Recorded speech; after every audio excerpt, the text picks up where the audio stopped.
মুখ্যমন্ত্রীর সঙ্গে ২.৫ ঘন্টা বৈঠকে নীতিন নবীন, সুনীল বনসাল। অমিত শাহের সঙ্গে পৃথক বৈঠকে মুখ্যমন্ত্রী শুভেন্দু অধিকারী। হাই ভোল্টেজ বৈঠকে চূড়ান্ত মন্ত্রিসভার দপ্তর, এমনটাই খবর পাওয়া যাচ্ছে সূত্র মারফত।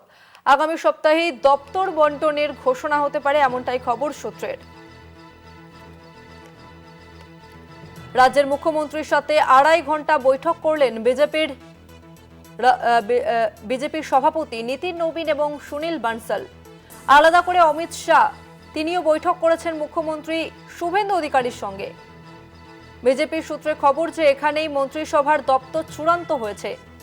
যে জটিলতার জন্য প্রথমে পূর্ণাঙ্গ মন্ত্রিসভা, পরে দপ্তর বন্টন হচ্ছিল না, তা আশা করা যায় সামনের সপ্তাহে ঘোষণা করা যাবে।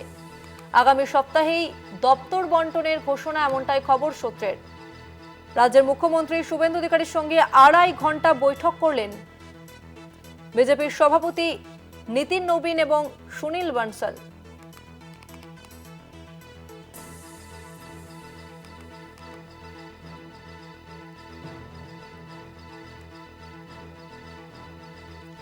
কথা বলবো, আমাদের সঙ্গে ফোন লাইনে রয়েছেন বিশেষ প্রতিনিধি অঞ্জন রায়। অঞ্জন দা, মুখ্যমন্ত্রী শুভেন্দু অধিকারীর সঙ্গে ২.৫ ঘন্টা বৈঠক করেছেন সুনীল বনসাল এবং নীতিন নবীন। সেক্ষেত্রে যে জটিলতা ছিল মন্ত্রিসভার দপ্তর চূড়ান্ত নিয়ে, সেই জটিলতা কি কেটে গিয়েছে, কি জানা যাচ্ছে?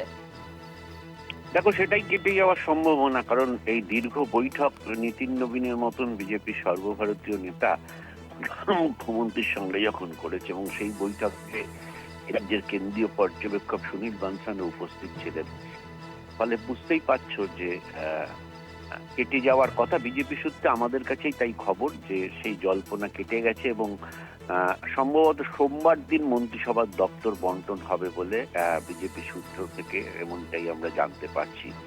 শুধু নীতিন নবীন নয়, এরপরেও তিনি অমিত শাহর সঙ্গে বৈঠক করেন শুভেন্দু অধিকারী, তারপর রাতের দিকে তিনি কলকাতায় ফিরে আসেন বলে বিজেপি সূত্রে খবর।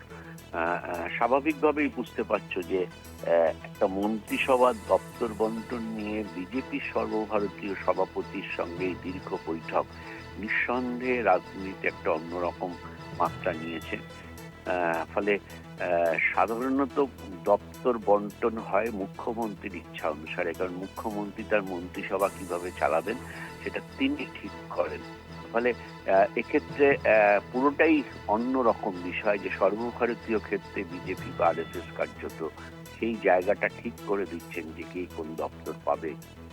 ফলে একটা বিতর্ক তো ছিলই, সেই বিতর্কের অবসান হয়েছে, এটাই বিজেপি সূত্রে খবর বলে প্রাথমিকভাবে মনে করা হচ্ছে। এবং হয়তো সামনের সপ্তাহে নতুন মন্ত্রী, পূর্ণাঙ্গ মন্ত্রীরা তাদের কাজ শুরু করতে পারবেন এবং কে কোন দপ্তরে বসবেন সেটাও তারা জানতে পারবেন। ধন্যবাদ অঞ্জন দা।